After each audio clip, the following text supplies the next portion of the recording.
Pois nada, bo día a todas e a todos, benvidos. Imos dar conta dos acordos de Xunta de Goberno que celebramos hoxe día 1 de setembro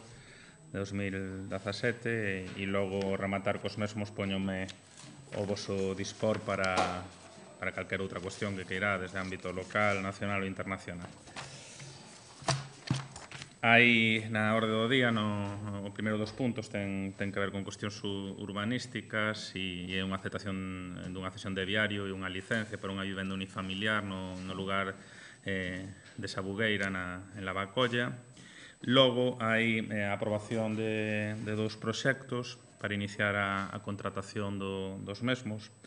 O primeiro é a aprobación do proxecto de rexeneración do pavimento da calzada da vía de servicio este, da marxe en pares da avenida do Cruceiro da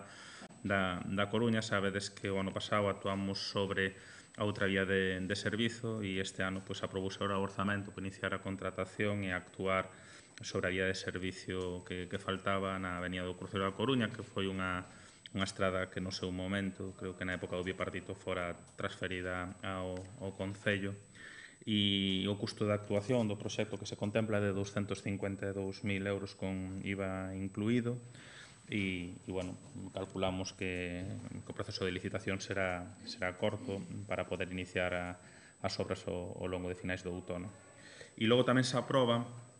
un proxecto que está vencido o convenio que asinamos estas semanas de agosto de restauración e mellora do itinerario fluvial de ponte a ponte polo río Sarela. Sabedes que o proxecto é de 87.397 euros con IBE engadido, que o financiamento ten que ver cunha parte municipal que se captou a través da Diputación e cunha parte do consorcio, e que a idea é poñer outra vez en valor o itinerario do río Sarela, que xa se fixeron actuación hai anos sobre el, pero que se atopaba un estado de abandono e deterioro importante, e completar así toda a aposta que se está facendo polo itinerario fluvial do Sar con esta actuación no río Sarela. Logo hai unha prórroga do contrato de servicio de ratización no termo municipal de Santiago até o ano 19, en 2 anos, por unha cuantía de 19.000 euros ano. Logo hai varias devolucións de fianzas sobre obras dende o 2008 ao 2013-14 e tedes todas aí, non? A devolución de fianza por suministros de sinais dunhas actuacións do ano 2008, devolución de fianza por suministro de instalación de equipamentos para áreas de xogos infantiles no 2012, tamén por ampliación da rede de saneamento nun plan da Diputación do 2013, no lugar de Sarela de Arriba, actuacións en rede viaria tamén en plans da Diputación do 2013, diversas, e logo tamén unhas obras de urbanización que se fixeran no seu momento no sub-11 do Castiñeiriño. Todas elas son aprobadas e contan cos informes técnicos pertinentes. Aprobouse pola vía de urxencia dúas propostas de programas que xa se presentaron aquí en rolda de prensa pola concelleira Marta Lois. A primeira é a creación do proxecto e a disponibilidade dos créditos para poder empezar a actuar nun programa que se presentou do Ecotour Juvenil 3 e que ten que ver precisamente con esas actuacións que se están facendo desos sendeiros en zonas verdes en torno ao SAR, e esos contratos de formación. O primeiro destos proxectos tiña unha cuantía de 140.000 euros e vai a iniciar os seus traballos en breve para continuar cos sendeiros e ca recuperación dos espacios verdes. E o segundo tamén é unha distribución orzamentaria para poder empezar a actuar en un plan xa moi ambicioso, que foi unha captación de fondos europeos no Plan Juvenil de Integración Profesional, polo cal o Concello recibiu máis de 1,5 millón de euros para formación e inserción laboral vencellada á mocidade, non? E foron presentados xa no seu momento. O que se fai hoxe en Xunta de Goberno é aprobar o proxecto e poñer a disponibilidade dos créditos orzamentarios para poder empezar a actuar. No caso do Ecotour Juvenil será xa inminentemente, e no outro caso ao longo do que falta de ano e o ano 2018. E estes foron todos os asuntos de Xunta de Goberno, e se hai algunha aclaración ao respecto de algún, pois me poño vos a dispor, ou calquer outro tipo de preguntas. Imos quecendo motores, imos entrando na dinámica de setembro. E se non queres facer preguntas non pasa nada, porque sabedes que a descompresión ten que ser progresiva, non sabedes? Non podemos cambiar así un día para outro, porque senón pode haber un síndrome post-vacacional moi intenso e non pasa absolutamente nada, se non tedes ninguna outra pregunta que facer. Bueno, sobre turismo... Vamos a ver, veña. Beneficiarse onte datos de récord de turismo de Galicia, tamén Santiago ten un pouco de turismo este verán, pero o problema aquí na cidade parece que se sendo as pernoctacións. Precisamente falaba o voceiro do Partido Popular onte deste problema, demandando ao goberno medidas para solucionar. Bueno, sabedes que hai unha satisfacción polos datos de turismo tanto do ano pasado, ano récord, como os deste ano, non? Nunca hubo unhas cifras así na cidade, e son cifras históricas que non se deron nin en anos santos, non? Dito isto, hai unha precaución por parte do goberno municipal que se ten expresado e é non entender o modelo turístico nin a chegada de turistas á cidade dentro dun concepto que podemos entender como turismo a granel, vale? E, polo tanto, ese concepto é antitético que expresa continuamente o portavoz do Partido Popular, o señor Agustín Hernández, e que moitas veces se entende dende as institucións autonómicas que, bueno, mirar únicamente a cantidade e nunca a calidade do turismo. Nós somos os que levamos un ano falando de gobernanza do turismo, tanto co feito de ter suspendido a concesión de licencias en casco histórico para hotéis, de ter iniciado regulación de usos en casco histórico para evitar masificación no que é a instalación de comercios venciados únicamente ao modelo turístico, como tamén abrindo o debate da gobernanza do turismo a través da tasa, non? Bueno, esa é unha cuestión que parece ser que non entra dentro das coordenadas, a pesar de que meses despois o debate está en riba da mesa e eu creo que é unha realidade. É unha realidade de recoñecer que é un motor da cidade, unha realidade de recoñecer que deixa moita riqueza indirecta, aínda que podera estar mellor repartida ao longo da cidade, e unha realidade de recoñecer que, bueno, que sigue ese debate en riba da mesa, non? O señor Agustín Hernández obvia ese debate, non entra sobre as cuestións importantes da necesidade de gobernanza do turismo, nin da necesidade de valorar determinadas medidas, e sigue entrando en cuestiones como pode ser o número de pernoctas. Evidentemente, é unha cuestión na que se leva traballando, pero evidentemente non é unha cuestión únicamente de competencia municipal. Que pode facer o Concello? Na súa parte, o que está facendo, non? Programas culturais que fan atractivas a estancia na cidade, dinamización do que son as potencialidades da cidade máis alá do casco histórico a través de Incolsa, actuacións puntuais en períodos de desestacionalización do turismo, como se fixo o ano pasado co Gomes e como se están programando para este ano e outro ano que ven a través de congresos e de eventos deportivos e culturais. Pero dito isto, bueno, nos dá a sensación de que o señor Agustín Hernández está máis preocupado no turismo a granel que no que é o modelo de convivencia da cidade co sector do turismo.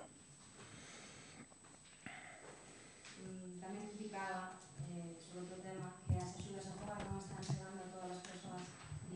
da demanda. Eu agradezolle ao señor Agustín Hernández a confianza que ten no novo goberno para arranxar os desaguisados que deixou o seu goberno.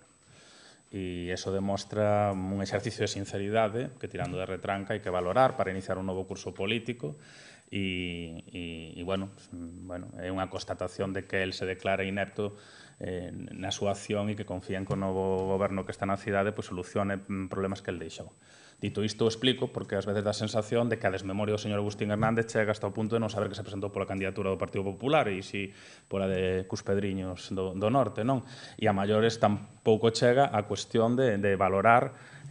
que o contrato de axuda no fogar que está vixente, é un contrato que deixou o Partido Popular despois de ter feito durante o seu mandato hasta 2 prórrogas, despois de ter estado hasta ano e medio sin contrato, e que nos encontramos ca limitación que tiña a hora de poder facer uso das horas.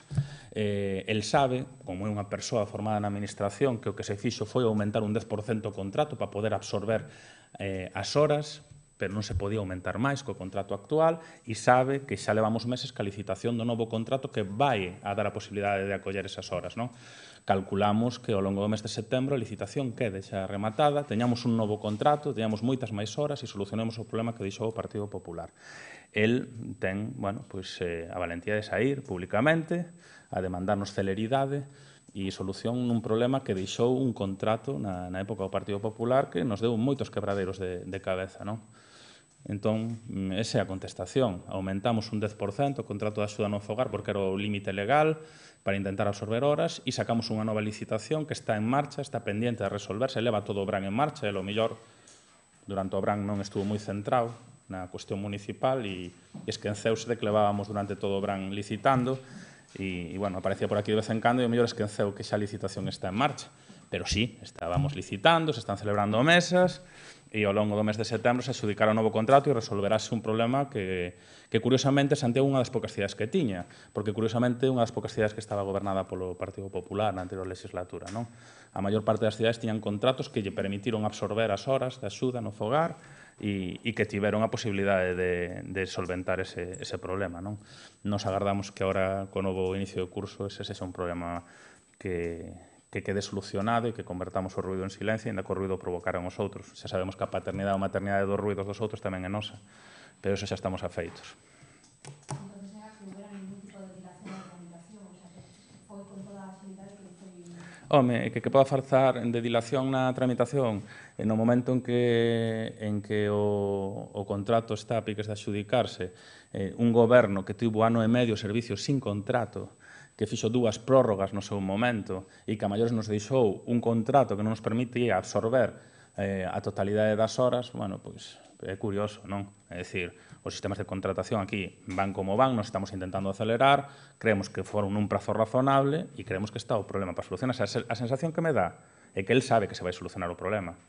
e que sae para decir solucionase porque eu o pido. Non, señor, non é porque vostede o pide, é porque as mesas se celebrando durante todo o Brán, porque hubo un equipo técnico que cambiou os pliegos, que aumentou as horas, aumentamos a aportación económica, porque hubo un esforzo importante de aumentar a aportación económica por parte do Concello, e el sabe que ese problema vai ser un problema cunha limitación temporal e que se vai solucionar. Pois pretenderá sair a decir, bueno, gracias á miña reclamación solucionouse o problema. Non, solucionouse un problema que vostede deixou.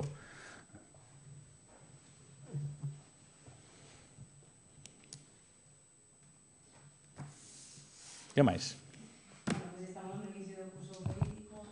cales van deste ano os temas centrais para o goberno? Bueno, os que levan sendo estes 2 anos, non? Consolidar os avances dados no Concello, non? Eu levo repetindo estes meses, incluso no análise de fin de ano, que unha das vitorias fora convertir moitos ruidos en silencios e, bueno, a cuestión é seguir avanzando por aí. Mantemento da cidade, cos contratos de mantemento, creemos que a situación millorou moitísimo e agora a idea é empregar pois este curso que ven para máis alá de solventar os problemas de mantemento, poñer a cidade bonita, máis bonita do que é, porque é a cidade máis bonita de Galiza e do conxunto do Estado e de Europa, pois empregar os contratos de mantemento para iso, reforzar incluso esos contratos de mantemento con novas accións que nos permitan ter unha resposta máis rápida aos problemas que había na cidade e que nos viñeran dados e consolidar, por unha parte, bueno, o que son as políticas sociais, os avances das políticas sociais, a iniciativa cultural que se ven mantendo e o seguimento das grandes infraestructuras, non? Non hai ningún coello na chisteira, simplemente hai un traballo xa lanzado e planificado e é certo que estamos no ecuador do mandato e que este ano é importante para consolidar os avances que se deron e entrar no último ano de legislatura sin urxencias, nin electorais, nin preelectorais, sino cun traballo planificado e lanzado. Dende o inicio da legislatura non se traballou a corto prazo, traballouse pensando nos 4 anos e a programación dos traballos fíxose con esa idea e eu creo que vamos a bo ritmo.